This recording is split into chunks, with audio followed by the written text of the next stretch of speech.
Good evening, and thank you for joining us for the series Sacred Traditions, which is the line of work that the center does that celebrates, preserves, and educates on the African based spirituality that is a part of our everyday lives. My name is Melody Capote. I am Executive Director of the Caribbean Cultural Center, African Diaspora Institute. We welcome you this evening for what, for me, has been a very emotional journey. Watching this film, I'm reminded of the history that I myself have with the center. The film was released in 1985. It's the work that really bases a lot of what the center has done in this tradition, in these traditions, to use a lens that portrays our practices, our belief systems, our traditions through an accurate lens. We're here to educate, we're here to preserve, we're here to protect. We know that as African people, and we know as African people, we're not even supposed to be here. We survived enslavement. We survived that our culture was ripped and taken from us. We were not supposed to drum or sing or pray or dance. And yet here we are. We have survived, we have maintained, we have embraced, and we've come back and claimed back our culture, of which spirituality and traditional practices is a large part. As I visited the film again and was asked by Chantrell Lewis to partner with us in presenting this film, I watched it and couldn't help but be moved emotionally simply by seeing the many people who have journeyed with us to inform communities and demystify the many lies and misconceptions of this tradition. Santana has been a longtime friend of the center. Chantrell. In the film, I see John Mason, excuse me, Angela Fontanes, Louis Bauceau, Roberto Borrell, and many others who worked with us in planting that seed that made the center one of the most respected institutions in portraying and in educating all audiences. I would be remiss to not mention our founder and my madrina, Marta Moreno Vega, who made it her mission to build the community that is the African diaspora, to assure that we receive the right information as practitioners and the right information as folks who just want to know. And so, with that, I welcome Chantrell Lewis, who has offered to moderate this evening, who has proposed this program as a partnership with the center, who grew up as one of the babies of CCCADI. We welcome you. We thank our Santana and all of the presenters now in advance. To you, I leave you this evening with Chantrell Lewis. Wait, before I do, I have to make a pitch. We have to remind you that this is the type of program, while we are a not-for-profit organization that receives funding for a lot of the programs that the center produces, this is one of those programs that is the most difficult to support. And so we ask you to please take a moment and make a contribution. Make it now, make it later, make it again and again to support the work of CCCADI. And I want to acknowledge as well Buku Hoodoo, ATR's book club, which Chantrell will speak a little bit more on. But we ask for your support, and we ask that you continue to support this work, because without you, there's no us. I leave you now with Chantrell Lewis.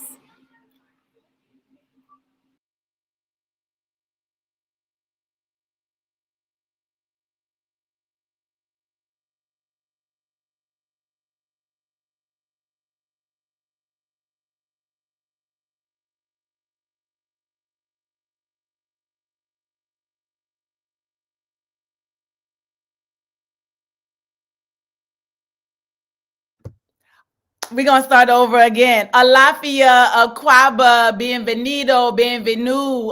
Welcome to my family. Oh, I feel so good to be home at the Caribbean Cultural Center again tonight.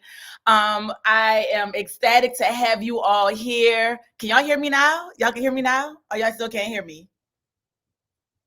Yes. Okay, great. I just wanted to make sure. I was like, I know Eshu always be up in my BFF Eshu, Metaphone, Legba always in the building.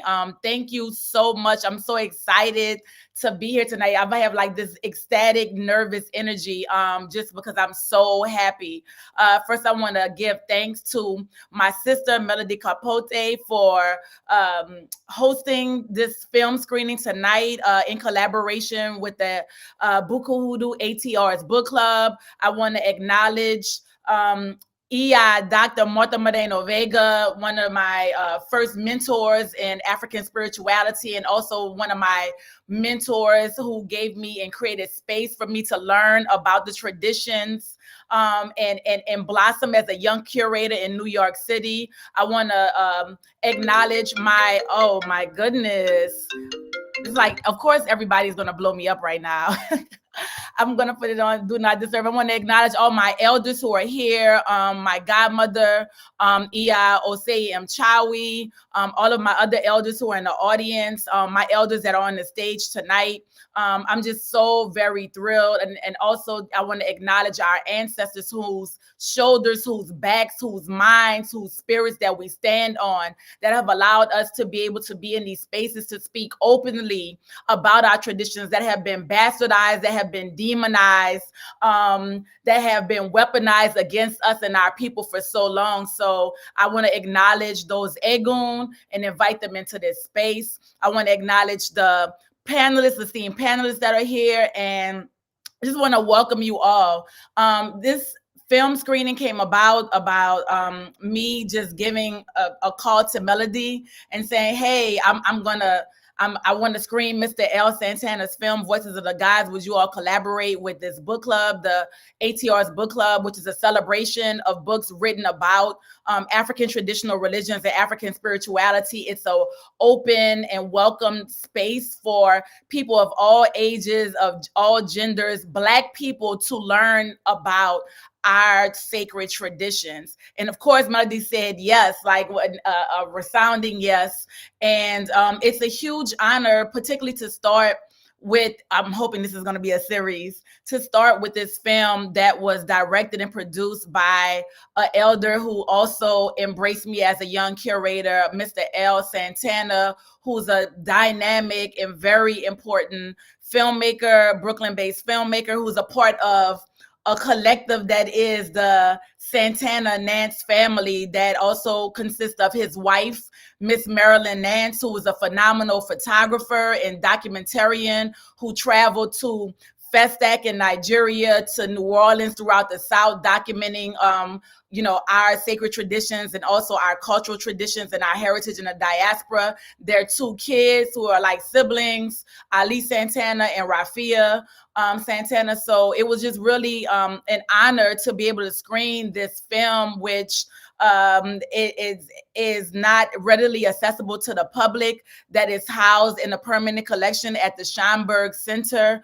It's just such a joy to be able to be in conversation about an early part of our history, an early documentation of the roots of African traditional religions, not just in America, but amongst African Americans. As the religions proliferate today, particularly amongst millennials and Gen Z, and so many people are flocking back to our traditions and understanding, it's such a gem to have this rich legacy that was documented, not only about the Yoruba community that so many people are aware of because of popular culture, but also of the Akana community. So I'm very excited to introduce our panelists after the film, and I'm really excited to screen this film for and with you all. Without further ado, I invite you to watch Voices of the God, which premiered in 1985.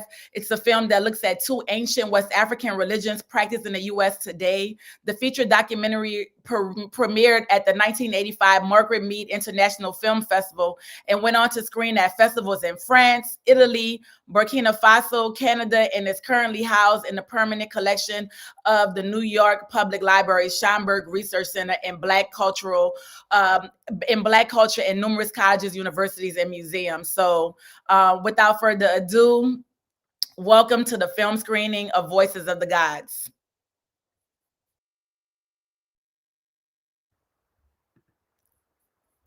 Hello. Oh, first round of applause. Oh my goodness. I wish I had a cowbell with me right now because I would be banging on it so that everybody in my household could hear, and all of my Risha and my Egungun. Oh, thank you so much, Mr. L. Santana. The film was gorgeous. Every time I see it, I get moved, I get chills just hearing the voices of those elders, watching the visuals, seeing the documentation. But I could talk all night. Y'all know how I get down. So I want to call my esteemed panelists to the stage. I actually want to read their bios, starting with Mr. L. Santana, who is a visual artist, an independent filmmaker, a cinematographer, and still photographer. His credits over the past 40 years include work on numerous award-winning documentaries, public affairs films, and videos that have aired on both network and public television. Mr. L holds a Bachelor of Science degree from CUNY, their program in sociology and film, and a master's degree of fine arts from the National University in Digital Cinema. Our next panelist is one of my fellow HU Bison classmates, Okomfo Dr. Adwoa Tano, also known as Angela McMillan, who is a priest of 15 years to the ancient Akana Abuson Adwoa Tano. She lives in Washington, D.C. and travels to Ghana for continued study. She is a member of the I might be pronouncing this wrong, so correct me, Kora Asuo Tano Shrine in Ghana. And like I could barely pronounce Yoruba correctly with my New Orleans accent. And the Spirit Central Akana House in Washington, D.C. She holds a BA in World History, a Master's in Education in Elementary Curriculum and Instruction, and a PhD in African Public Policy Development and World Affairs from our illustrious Howard University. She is a 20 plus year veteran educator and a lifelong community organizer. She is a member of a host of organizations, including IKG, founded by renowned author and historian Anthony Browder. And as an independent researcher, she endeavors to use her expertise to further the ideals and implementation of Pan-Africanism and practical spirituality towards continual and global African development. And last but not least, my elder, my god sister, Mendissa M. Chawi, who was born into the Yoruba Lukumi tradition and initiated in 1985, the same year this film was premiered, by Olusumi Ibaye Baba Lloyd Weaver, who we lost last year, who was the patriarch of our house, Ile Ashe, and Adeleti Ibaye Mama Wambui Mills. Mendissa M. Chawi, also known as Oshun Moremi, is in Alashe. She has been running Ocha Kitchens for 30 plus years. She started out apprenticing with her Ajubona since the age of 9. Mendissa contends that the kitchen is the heart and soul of the Igbo Doom and has participated in thousands of initiations and ceremonies. Mendissa has worked in youth development for over 25 years and lives in Brooklyn, New York. Welcome, welcome, welcome, panelists. I'm so happy to have you all here. Thank you. Thank you. Thank you. Pleasure. So I have buku questions. I don't want to do the talk. I want to do all of the listening. Mr. L, I would like to start with you as the filmmaker. First of all, again, thank you so much for your vision. Thank you for your creativity. Thank you for your commitment to Black people. The first question I have is, how did this film come about? What was the impetus for Voices of the Gods? Well, first of all, thank you, Chantrell, for putting this on. It's really a pleasure to be here, particularly amongst such luminaries.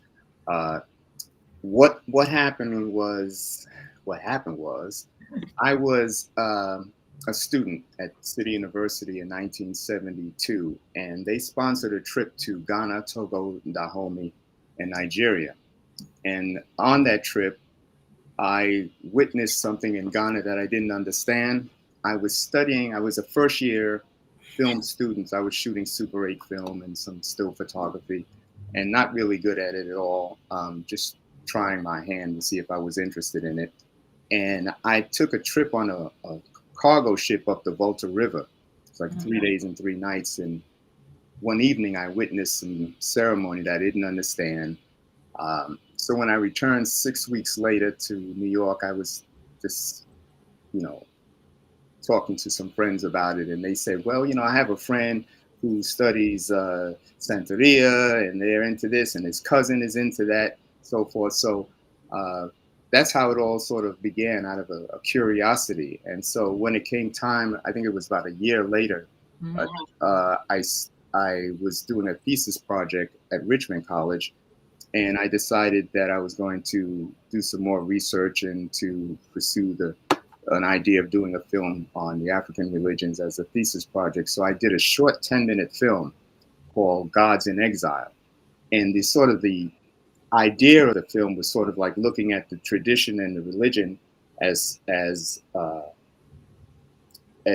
way to look at how Black people in the Americas were basically oppressed, and this was one aspect of the oppression, and that religion was sort of the major embodiment of the culture of African people. And so when you attack the religion, you also attack all aspects of African life. So my roommate at the time, Pedro Rivera, and I, and all of these projects are collaborative. Like, that's the other thing I want to say. We don't do these projects on our own. So I get a lot of accolades now for producing the film, but it's all a collaboration of many, many people, including the people at the Caribbean Cultural Center, Marta Vega, John Mason, Angela. All these folks collaborated with me to make this film. And so anyway, we did this little 10-minute film, and it was probably one of the very few at the time that existed. So it got some distribution. It went to various museums, and it showed. And I had taken a job in between there at a public television station. And when that ended, I said, what am I going to do now? I don't have a job. So in 1980, I decided to do an expanded version of the 10-minute film. And that was the beginning of Voices of the Gods. How did, where did you have to raise money for that? When I was a student, we didn't have any money at all. I mean, we just went out and used the school's equipment and just approached that film. That film was like 3 little vignettes. One was Nana Yaupari Dini Zulu, and I found out about his organization through another student who said she was taking dance classes at Queens College, and with Nana, and one day she said to me, she says, I was explaining to her about this idea of a film. She says, I heard about this group in Queens where they practice spirit possession, and you go there on Friday night and you can see it. And so I said, well, I got Pedro and the sister, and the 3 of us, we went out there and we saw the ceremony, and I introduced myself to Nana Yaupari Dini Zulu at that time, who, I think I was 24 years old. And so I guess he just saw this little young guy coming in here to make a film. And I guess he had mercy on me, because I asked him, if he would allow us to make the film, and he agreed. His only reservation was that we do it in good taste. That's basically what he said to me. And so there was a series of mishaps and, technical issues that happened that prevented us from doing it right away. But eventually we got it made. And then the other 2 vignettes was a Santero who lived in the Bronx, who was referred to me by a friend. That's another story. I'll get back to that in a second. And then the third one was Abdias do Nascimento, who is a Brazilian scholar, activist, who is living in Buffalo, New York. He was teaching at the University of Buffalo. He was in exile from Brazil at the time for his political stances. He was a big proponent of African culture and tradition and religions, and because he was so vocal, he was basically exiled. So we went up to Buffalo, and the 3 of us, and we did an interview with him. And he was also a painter. He was a fantastic visual artist painter. He painted all the orishas. And I mean, you can research Abdias Nascimento and see all of his paintings and his beautiful work. And so basically fashioned a little 10-minute film out of these 3 vignettes.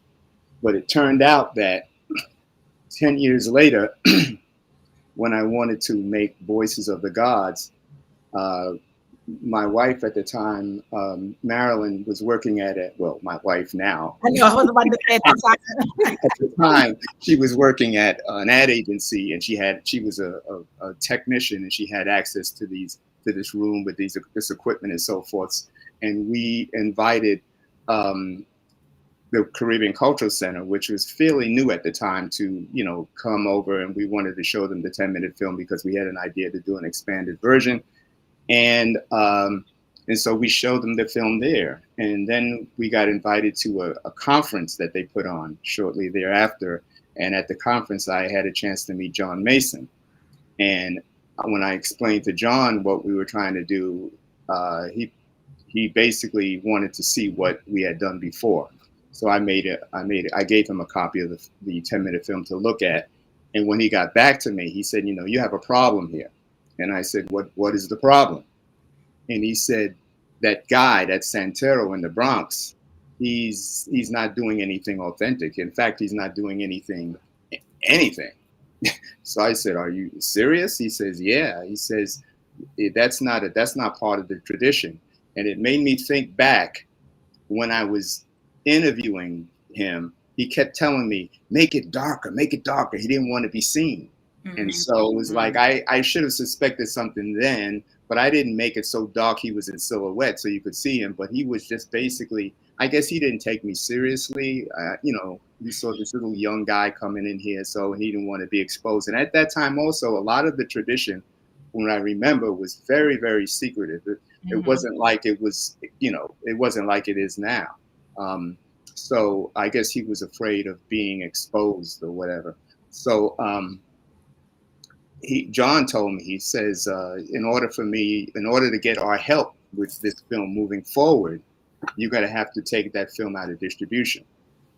And so, when you, as an artist, you work on a film for however long you work on it, and you put your blood, sweat, and tears into it, and no matter, what the quality of it is, you put your time and everything into it and your thought, and somebody tells you got to take it out of distribution, it was pretty heavy kind of thing to lay on you. But I did. I took it out of distribution, and that sort of began our relationship in terms of like moving this story forward. And basically one thing just led to the other, and I kept meeting new people and more people and more people, and it led us to the Yoruba village. And I already had established a relationship with the Bonsun Zebuwazi, which is Nana Deni Zulu, and so that made it sort of happen. Thank you for sharing that backstory, because it's clear and evident with your level of access, your level of respect for the traditions, for you to even gain access in the way that you did, whereas other filmmakers would have, bought into the sensationalism of like, oh, look at this tension and drama. But it just, it truly shows a level of respect that you have, for those traditions as an outsider. And then in turn, the integrity that those elders saw in you. And I mean, that's clearly evident. If you could tell me, like, briefly, how was it, as an outsider, like filming and documenting, like, because I'm sure that you were told like there are certain things you can't film and certain things you can't include. What was that experience like? Because even myself as a filmmaker and a documentarian, I just know, like, oh my God, like Thrones would be so amazing for people to see, but I know in our tradition they can't see the light of day, at least in my spiritual house. So what was that experience like? Well, I mean, yeah, there were times where I was told, you just go with the flow. Basically, I can't shoot that particular shrine, I can't do this particular shrine, but there's so much to see within the culture. There's so many visual, beautiful things to document that you just figure, well, okay, there's a reason why I'm not seeing that. I can't see that. So you just go with the flow. and it's just and you get what you get. Excuse me, you get what you get, and you work it through. You work the through line, and so my particular issue was more of a social justice political bent on the culture. So I kind of, if I couldn't do this, then I focused on that aspect of it. Was there, you touched upon Vodou briefly, but didn't go into a deeper discussion. Was there any particular reason why you focused specifically on Akana and Yoruba traditions? Basically, it was accessible for me at that time, and we did this film basically on a shoestring. I think we got one grant. Most people were telling us back in the 80s, "You never get any money for this film. Nobody's interested in this at all. Why are you even doing this?" But I think there was some, we got some money from the New York State Council on the Arts after numerous tries. Somebody took a chance on us, and it was interesting that there was another filmmaker, a Jewish woman, who was doing a film on voodoo in New York City. Legacy of the Spirits? Huh? Was Yeah. it Legacy of the Spirits? Yeah, Karen Kramer. And she was doing this film. And we both wound up at the New York State Council on the Arts panel. We weren't on the panel, but our projects came up at the same time. And one of the issues was, well, who do we fund since we have two films on the same issue? And they would never say that about any other kind of film that was similar to another film. But it was just interesting that that was one of the issues that came up. But we both got to make our films, and they both premiered actually at the same time at the Margaret Mead Film Festival. Shout out to my friend Mambo Portia, Mambo Ashade, who actually even put me onto that film. And before I go to Mendissa and Okomfo Dr. Adwoa, being so in such close proximity with these traditions, did you ever feel called by the spirit? I've been to a number of Akoms and Bembes and so forth, and I felt the spirit. In fact, the first time that I went to Bosom Zemuazi, I mean, we walked in the door, and it was just like intense. I mean, it was like the drumming and the atmosphere was just really intense. And we didn't know what we were coming into, to tell you the truth. I mean, so I just made a point to sit by the door. And, really, and there were people like right next to me who were going off, catching the spirit. So I was like, wow, this is pretty intense. But after like a number of different visits, I participated in the dance, and I felt the spirit. I felt it very strongly. But I've had certain readings throughout, those years, and the various babalaos and various priestesses and so forth. And I was just told basically that I needed to remain as a friend of the culture and not to be initiated. So I just went with that. Thank you so much for sharing that. And I'm coming back to you after I ask a couple questions to my lovely sisters. But thank you so much for making that such a profound statement. And again, it shows your level of respect, obedience, the lack of ego that you have, and towards these traditions. So, Mendissa and Okomfo Adwoa, I was really, clearly there were a lot of elders in the film that are still alive. And I thought it was important, though, to invite you both because of your natal age, as being priests in the tradition, but you being young and of the same generation, but of the respect that you have, you both have as elders in the tradition. So I thought it would be important to string that thread, in a contemporary context of how, these traditions have evolved. And I was, just delighted to have you both shed light on that. Could you both, briefly describe how you came into your individual tradition? Starting with Mendissa. Okay, so I was born into tradition. My mom got initiated. Hey, mom, I think she's on here somewhere. When I was about 4 months old, so literally baby born into it. And then how I got initiated as early or as young as I did was, so there's this thing that there's a throne when someone is initiated. My mom was just came out her Yawo year. She was the Adwoa for somebody, and then she was carrying me and walked me by accident onto the throne. And so because of that, it was said that I had to be initiated. And so some years later, I was initiated when I was 9 years old. And yeah, I've been, working that service thing that they were talking about in the film. Yeah, I've been serving the community for about 36 years now. But I mean, lovingly so, because I want to, absolutely. And that shows, absolutely. Dr. Okomfo, Yes. Okomfo Dr. Adwoa. Call me Adwoa. Yes. So for me, it was actually different. I was not born in a tradition. Actually, didn't know anything about a Akan tradition. I would say consciously. Obviously, my spirit knew because that's what gravitated me to the Akan tradition. But at Howard University, I was and am a member of an organization called Ubiquity. And one of the things that we do, we have religious and spiritual discussions, and one of the member, and usually with spiritual systems that we might not be familiar with.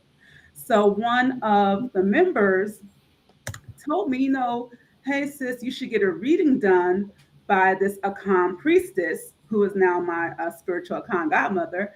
And I didn't know anything about it, didn't know what that entailed. The priestess, Nana Inyotachi Pong, I know her daughter, who is also a member of Ubiquity. And because I knew her daughter, I felt comfortable going to get this reading. Went, got the reading done. And in my first reading, I was told that this would be a path that I would travel upon, that I one day will become a priestess. Now, I didn't know what that meant. It sounded cool to me. So I was like, all right, cool. Like, I'm down with that. And not understanding what any of that really implied. So I started coming to services. One of the first like spiritual services I attended was in honor of the mother of the contradiction in the United States, Okomfo Nana Akuya of Caribbean. It was in honor of her who had she had long passed by the time I got into the tradition in the early 2000s. And I was coming around for a couple of years, and one day at a service, quietly, the spirit possessed me. I'm a priestess to a Sultano, specifically Takwa Joe. And if you ever see like a Sultano priest coming on someone, they're very strong. But when he came upon me for the first time, he was very gentle. He was very quiet. I didn't know what was going on really, but I knew something was going on. And after so much time, it was revealed who and what he was. And so fast forward, um, I eventually went to Ghana to begin my training and graduated in Ghana. So that's how I got started.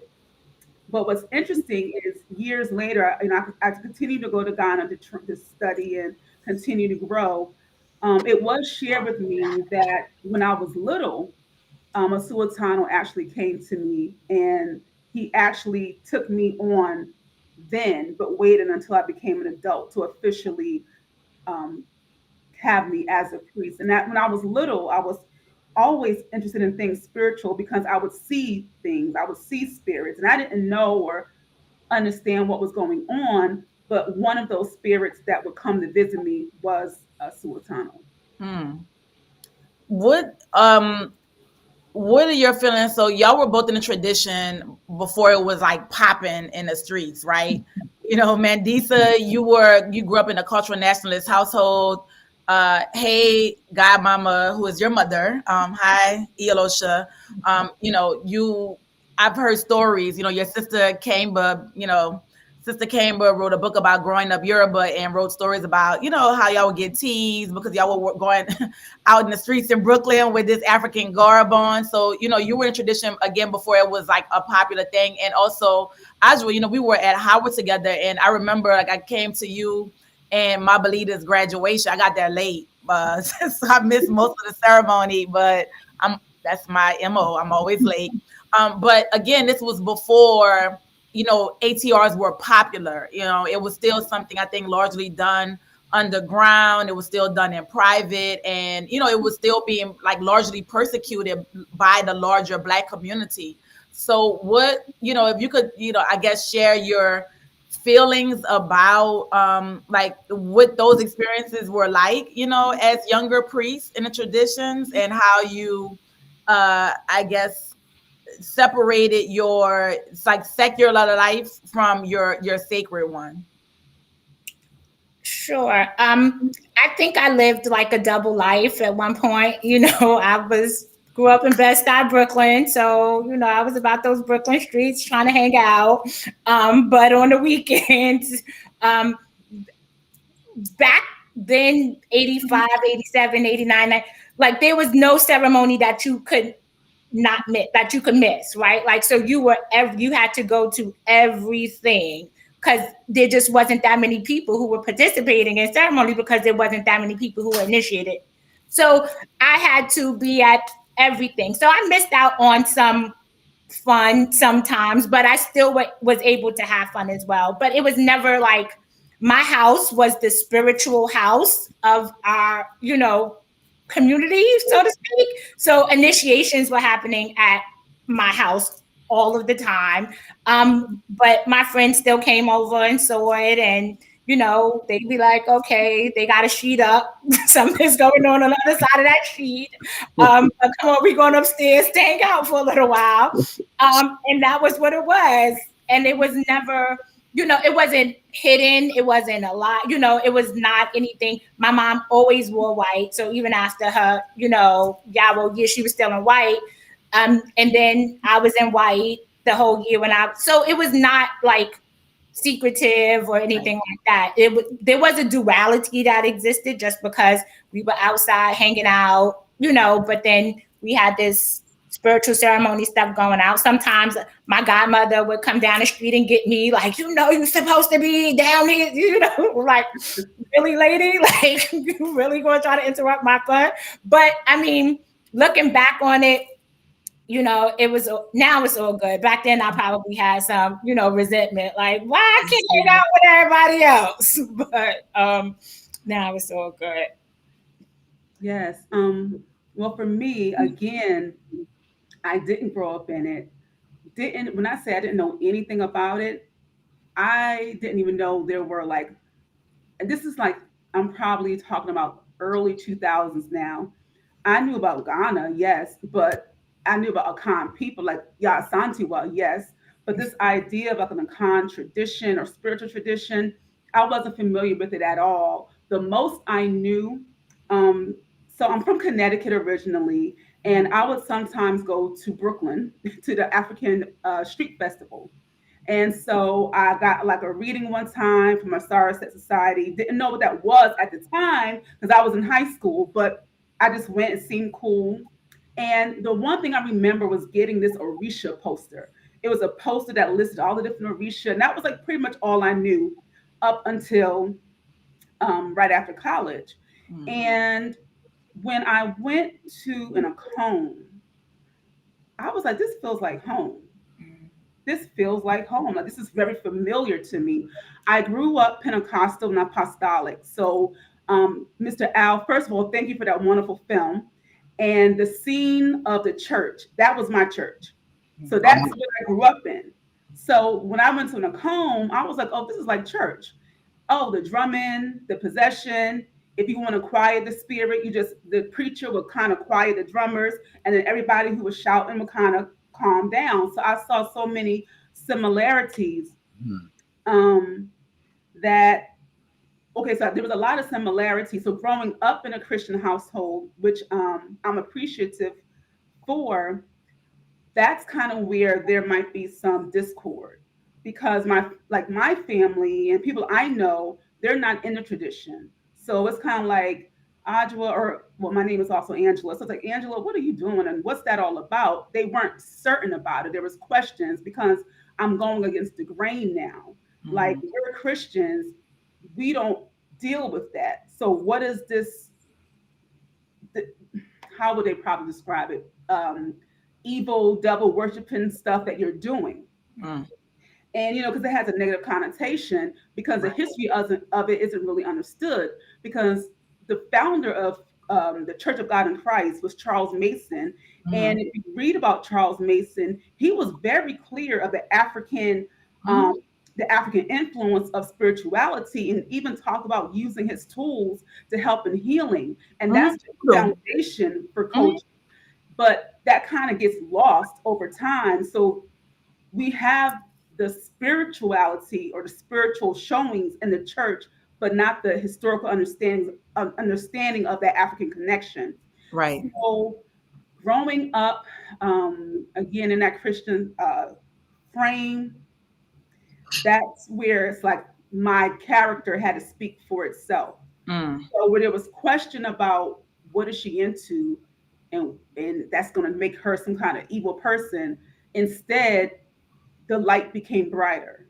Mhm. And in the film, they talk about being of service to others, reducing the ego, being of good character, um, having humility. So those characteristics of being a priestess is what began to shine and be seen by what I do. Where now my family's like, oh, okay, she's into that, and that's cool. If they have questions now about spiritual things or dreams, and they'll come to me. And so it's slowly beginning to influence them and impress upon them. So for me, it was more so dealing with the church in terms of the newness of the contradiction, because for many of our people, it is still new and quite even unknown. Right. Why it was so important for me to want to screen the film and have, your voice as a part of this panel. I'm looking at time. There's a couple more questions that I want to, one more question I want to ask you all or two, and then, also Mr. L before we open up to a couple questions from the audience. So, what are, given all of that, what are your feelings regarding the documentation of our traditions, particularly in the age of social media? Is social media valuable or dangerous as a tool in your opinions? Um, I can start. It's all about, in my opinion, how it's used. So respecting the tradition is always paramount.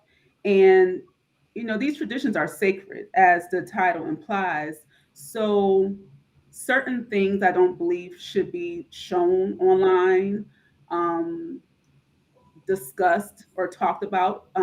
One, not only for its sacredness, but because it's not in proper context, certain information can be harmful if not truly understood. So, kind of to Mr. Al Santana's point earlier, not everything needs to be documented on camera, in a book, or on social media. On the other hand, though, it is important to put out some information, necessary information to help people become aware of these traditions. So I think social media has been a tool where it begins to garner interest. So it's like, well, what is this? And sometimes that's all that's needed, because your spirit will help you do the rest and guide you to wherever path you're destined to go. And as Al Santana suggested, not everyone is meant to be a priest. There's so many different roles in the tradition that you might be called to be, maybe a practitioner, maybe a herbalist, maybe one that's a keeper of the shrine itself, and not necessarily one who possesses the shrine as a priest in the Akan tradition. One of the things that many priests that I know in a Akan tradition that we say is that there do need to be a lot more information about Akans, particularly. We know the Yoruba is a lot of information about them, but the Akan is limited. So a lot of us have begun to write about the Akan tradition with books, dissertations, and continuing hopefully with more media. Thank you. Yeah, I would say that social media is a double-edged sword for everything. So it's either good or it's really bad.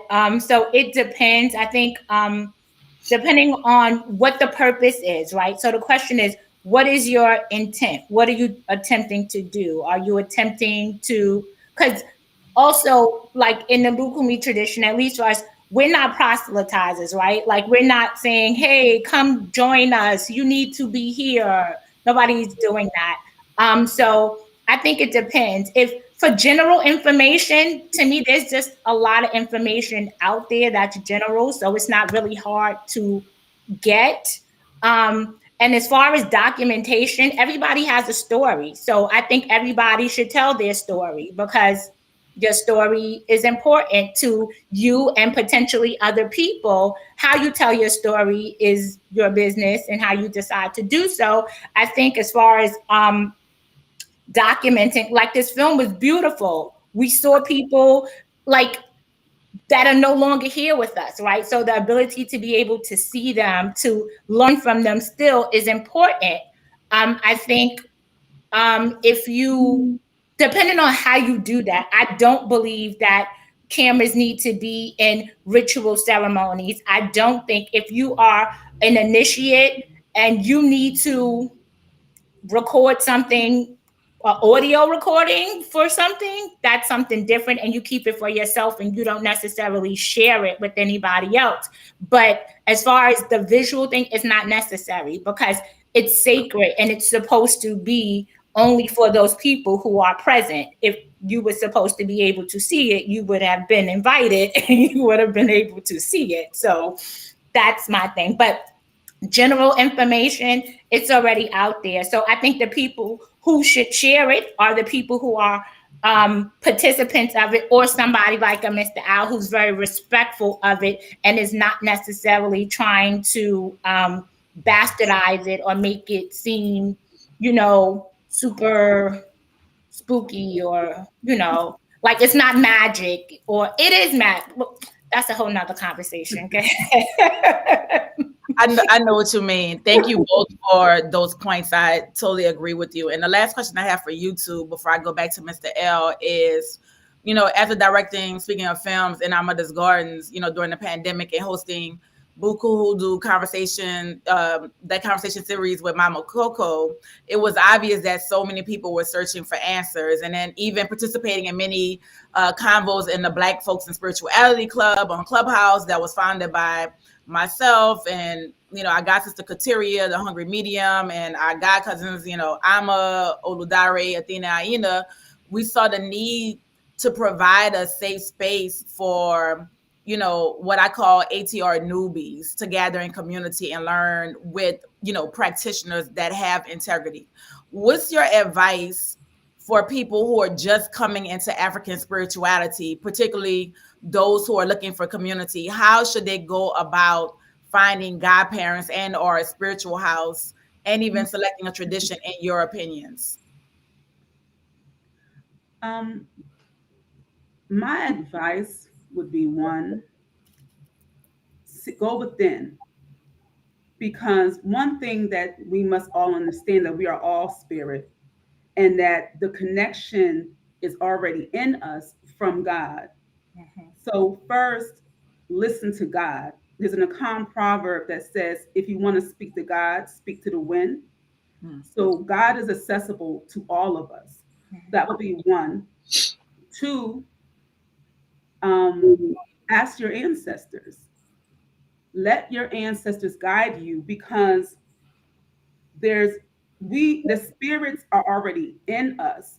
Mm-hmm. And particularly being an African in America, we know we have a mixture of different, let's say, ethnic groups, so to speak, and spiritual systems or deities or divinities from different regions already within us. So depending on your purpose for your life this time around, there might be a particular entity that wants to work with you. So I would say listen to where you're being drawn to. Don't rush into it. Be guided into it. Sometimes you might say, I want this, so I'm going to go after this thing.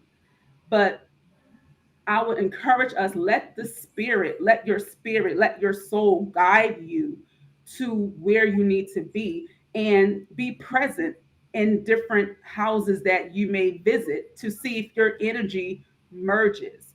Is there a connection? Is there a mesh? I must say, um, I'm very blessed in my shrine house because it was it was like home. It was I was very comfortable, very safe. And even in my travels to Ghana and visiting different houses, my spirit told me, I will take you to where I want you to study next. And Adwoa Tano took me to his direct home that at that time I didn't even know existed, but he led me there. So the spirits, God, the ancestors, the divinities, they will guide you. And I would say be open to what your purpose is. Again, it may not be to be a priest, it could be to be a servant in another way to God, Onyame. So I will start with that. Ashe. And I'll just say, take your time. Like, Mhm. take your time and use your head. Like, you have a head, your Ori will lead you and guide to where you need to be. But if you are too thirsty, you Mhm. will have yourself being in a bunch of different places that you don't belong until you end up where it is that you're supposed to be. But if you take your time and you trust your head and you let your head guide you to where you need to be, then you'll be fine. Mhm. Ashe, thank you both for your insight and your contributions to the conversation. Because so many reasons. We're gonna do this more often. And Mr.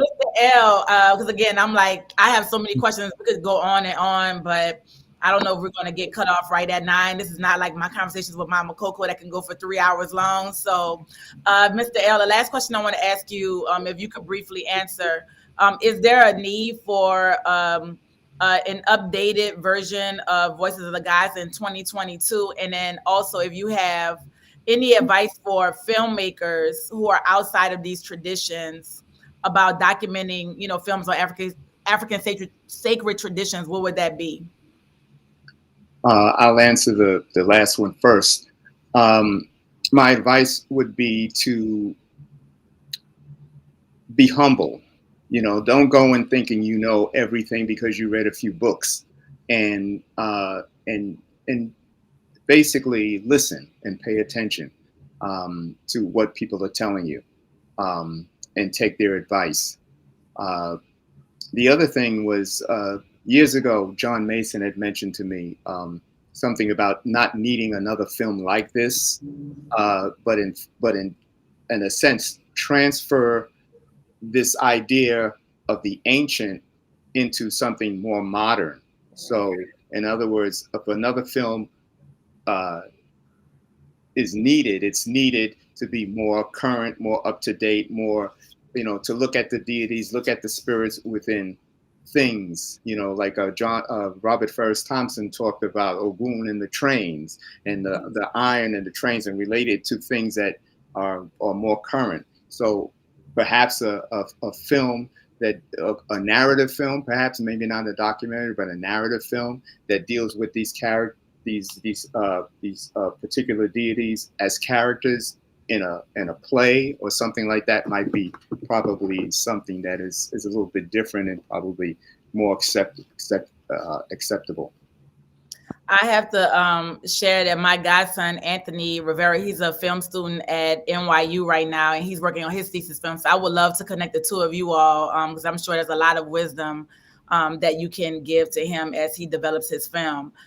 With that said, I want to thank you all so much. I know, audience, we don't really have time for questions. I don't think, or maybe like one question, if there's like one burning question in the house. I know some people were asking about how to get in contact with, both of you, Adwoa and Mendissa. I don't know if you all are about giving out your personal information or professional email address, but some people asked about contacting you all. So for me, you can email me at the a star research group at gmail.com. So that's the a star ASTAR research group at gmail.com. I'm on social media, Facebook and Instagram. My name, Mendissa Mchawi. MANDISA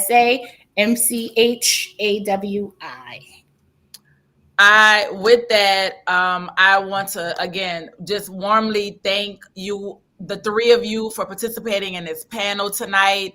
I want to thank Melody Capote and the Caribbean Cultural Center, all of the behind the scenes team for coming together to make this program possible. Miguelito, Kat, Bianca, Mr. L. Santana for your vision and commitment to Black people, your wife, Miss Marilyn Nance for her vision, your kids, the amazing artists that they are. I mean, they're grown people now, but my friends and fellow priests and elders, Mendissa and Adwoa, for your dedication, your humility, and your preservation of our traditions.